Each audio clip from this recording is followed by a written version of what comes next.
Welcome, ladies and gentlemen. There is a sequel to Winnie the Pooh, Blood and Honey. Yes, that awful Winnie the Pooh horror movie. I did a review of it. I'll leave it linked above. It was utterly atrocious. And the thing is, this could have been fun. As in, like, I don't know, bad fun. I don't know. Hey, look. We've all watched bad movies. I thought this would be a bit like Dog Soldiers, for instance, right? Whereas it's absolutely brilliant. Yeah, clearly it's low budget. Yeah, clearly some of it's tongue-in-cheek. But it still keeps it serious, you know? No, this was just straight up trash. It was a bloody awful film. Well, anyway, there's a sequel to it. Eloquently called Winnie the Pooh, Blood and Honey 2. Great creativity. But anyway, interesting, they're getting Tigger in the sequel. So the directors come out and discuss, obviously, you know, increasing the horror. And then Tigger being in the sequel. So this is interesting for a few reasons, because Tigger isn't in public domain. So he's kind of revealing how he got it, which, I mean, it's not really a stretch. He is included Tigger because he will be in the public domain at the time of release.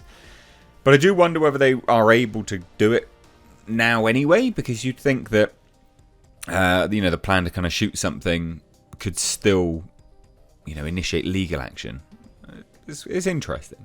Side note, did you hear, ladies and gents, that fourth graders, I'm pretty certain it was fourth graders, were shown Winnie the Pooh, Blood and Honey, the first one. And they all cried. This was in a American school. Very, very funny. I think, personally. But anyway, let's check this out. So, Walt Disney has obviously owned the rights to Winnie the Pooh since 1966. The character entered the public domain at the start of 2022, and among the first project announced was a horror movie titled Winnie the Pooh, Blood and Honey. They're like, this article says it's a gross out gore fest. I mean, it was, but it was also just devoid of anything. It was bloody terrible. It was, oh god, it was really shit. So bad. But anyway, interestingly, the first installment grossed $5.2 million on a $100,000 budget. I mean, it made serious money. Like, that's a lot of money. For, like, in terms of profit, you know, that's great. So obviously, sequel was on the way. I've done a video on sort of the announcement for that. Winnie the Pooh's son makes an appearance, apparently. Good times. So last month we got a first look at the follow-up's ferocious take on Tigger, and director and co-writer Reese Waterfield recently told Variety how they were legally able to bring that character into the mix. You couldn't use Tigger before because he wasn't in the public domain then, but Tigger is in the public domain on January 1st, 2024, and the film is coming out a month later. But you'd think that using it in production principal photography prior to it being in public domain could still be grounds to initiate legal action, copyright action, but apparently not. So we finished principal photography and the film is currently in the post-production stages. I'm tidying up the edit and we've got various departments working on it in terms of the music, sound, grade and animation, VFX, all that stuff. And that, I tell you what, that's what let me down about the first one. So there was some animation at the start of it, and it was amazing. Just like a hand-drawn sort of horror story. They should have just done that. But anyway, apparently 10 times the budget now. 10 times the budget. So there you go. After revealing the sequel has a budget 10 times bigger than its predecessor, the filmmaker promised fans some crazy kills. And one sequence in the movie which is absolutely wild. And he adds, there's a group of girls in a motorhome. They're having a good time. And then Winnie the Pooh and Owl turn up. And then they don't have a good time. So it kind of just sounds like they're going to be in a motorhome. And then they get locked in there with Winnie, Winnie the Pooh and Owl. And then all hell breaks loose, basically. Who knows? Who knows? And this is, I'm pretty certain this is Pooh's, is this Pooh's son or is this Tigger? I can't remember. Terrible. Like, absolutely terrible. How much blood are we going to get in this sequel? In comparison to the first film, everything stepped up massively. It's a horror film, but the first one wasn't actually a horror film. A lot of the times, people are going there for the death scenes, and for those elements, we've really upped the ante. I think the last time I did a count, there was over 30 deaths in the movie.